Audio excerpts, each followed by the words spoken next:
ఉన్నాయి. బీఆర్ఎస్ పార్టీకి చెందిన ఎమ్మెల్యేలు ఒక్కొక్కరుగా అధికార కాంగ్రెస్ తీర్థం పుచ్చుకుంటున్నారు. అప్పుడే అసెంబ్లీలో ఆ పార్టీ బలం 39 నుంచి 33కి తగ్గిపోయింది. ఇక రానున్న రోజుల్లో మరింత మంది ఎమ్మెల్యేలు పార్టీ మారి బీఆర్ఎస్ శాసనసభాపక్షం కాంగ్రెస్ లో విలీనమయ్యే పరిస్థితి కనిపిస్తుంది. ఆ టెన్షన్తోనే మాజీ సీఎం కేసీఆర్ ఇంతకాలం ప్రదర్శించిన తన రాజసాన్ని వదిలిపెట్టి ఎమ్మెల్యేలను బుజ్జగించే పనిలో పడ్డారట. ఆయన ఎంత బతిమలాడుతున్నా ఎమ్మెల్యేలు ససేమీరా అంటున్నట్లు తెలుస్తుంది.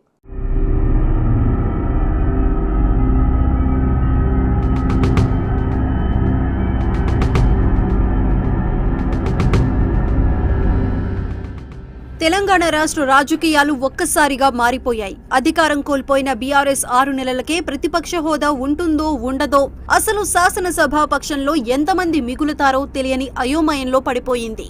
39 మంది ఉన్న బీఆర్ఎస్ ఎమ్మెల్యేలు ఇప్పుడు 33కు పడిపోయారు. గ్రేటర్ హైదరాబాద్ నుండి పెద్ద ఎత్తున బీఆర్ఎస్ ఎమ్మెల్యేలు కాంగ్రెస్ తీర్థం పుచ్చుకోవటానికి రెడీగా ఉన్నారు. అదే జరిగితే బీఆర్ఎస్ లో కేసీఆర్, కేటీఆర్, హరీష్ రావు తప్ప ఎవరూ ఉండరన్న టాక్ వినిపిస్తుంది. మరోవైపు హరీష్ రావు కూడా బీజేపీతో టచ్ లో ఉన్నారన్న ప్రచారం ఆ పార్టీ వారిని మరింత గందరగోళపరుస్తున్నాయట. ఆ క్రమంలో పార్టీ మారుతున్న ఎమ్మెల్యేలను మాజీ ముఖ్యమంత్రి కేసీఆర్ ఎర్రవల్లి ఫామ్ హౌస్ కు పిలిపించుకుని బుజ్జగిస్తున్నా ఫలితం ఉండటం లేదు. ఇప్పటికే గ్రేటర్ హైదరాబాద్ నుండి Khairatabad MLA Danam Nagender, station Ghanpur MLA Kadiyam Srihari, Bhadrachalam MLA Tellam Venkatrao, Banswadi MLA Pocharam Srinivasareddy, Jagtial MLA doctor Sanjay Kumar Congress తీర్థం పుచ్చుకున్నారు. కంటోన్మెంట్ సిట్టింగ్ స్థానం బీఆర్ఎస్ కోల్పోవడంతో 39 మంది ఉన్న ఎమ్మెల్యేలు కాస్త 33కు తగ్గిపోయారు. రానున్న రోజుల్లో ఆ వలసలు మరింత భారీగా ఉండే పరిస్థితి కనిపిస్తుంది. పార్టీ మారుతున్న ఎమ్మెల్యేలను ఒకవైపు కేసీఆర్, కేటీఆర్, మరోవైపు హరీష్ రావు బుజ్జగిస్తున్నా ఫలితం మాత్రం ఉండటం లేదు. ఎమ్మెల్సీ కవితకు అత్యంత సన్నిహితుడుగా పేరొందిన ఎమ్మెల్యే సంజయ్ కుమార్ స్వయంగా వచ్చి ముఖ్యమంత్రి రేవంత్ రెడ్డితో కాంగ్రెస్ కండువా కప్పించుకుని వెళ్లారంటే గులాబీ పెద్దల బుజ్జగింపులు ఏమాత్రం ఎఫెక్ట్ చూపిస్తున్నాయో అర్థమవుతుంది.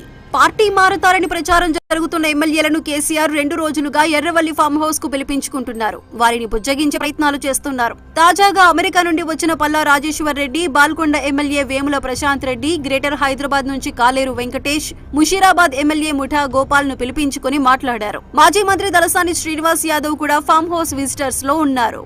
మరోవైపు గ్రేటర్ హైదరాబాద్ నుండి 5గురు ఎమ్మెల్యేలు పార్టీ మారేందుకు సిద్ధంగా ఉన్నారు. ఆ సమాచారం తెలిసి ఎల్బీనగర్ ఎమ్మెల్యే సుధీర్ రెడ్డి, అంబర్పేట ఎమ్మెల్యే కాలేరు వెంకటేష్లను బుజ్జగించే ప్రయత్నం చేస్తున్నారు కేసీఆర్. అయితే ఆ బుజ్జగింపులతో ఎలాంటి ప్రయోజనం లేకుండా పోతుందట. జూలై మొదటి వారంలో అసెంబ్లీ బడ్జెట్ సమావేశాలు జరగనున్నాయి. ఈలోపే బీఆర్ఎస్ ఎల్పీని కాంగ్రెస్ పార్టీలో విలీనం చేస్తారని వార్తలొస్తున్నాయి. అధికారం కోల్పోయిన 6 నెలలకే 10 ఏళ్ల పాటు అధికారంలో ఉన్న బీఆర్ఎస్ ఉనికి ప్రశ్నార్థకంగా మారింది. ఒకవైపు అవినీతి ఆరోపణలు ఒక్కొక్కటి బయటకు రావటం, ఢిల్లీ లిక్కర్ స్కామ్ లో కవిత జైల్లోనే ఉండటం, విద్యుత్ కొనుగోళ్లలో భారీగా అవినీతి, గొర్రెల స్కామ్స్ లో 700 కోట్ల రూపాయలు పక్కదారి, నీటి ప్రాజెక్టుల్లో అవకతవకలు, ఇవన్నీ కేసీఆర్ మెడకు చుట్టుకోబోతున్నాయి. అలాంటి పరిస్థితుల్లో ఉన్న ఆయనతో మనకెందుకులే అని ఉన్న ఎమ్మెల్యేలు తలోదారి చూసుకుంటున్నారట. చూస్తుంటే చివరికి ఆ పార్టీలో కల్వకుంట్ల ఫ్యామిలీ ఒక్కటే మిగులుద్దేమో.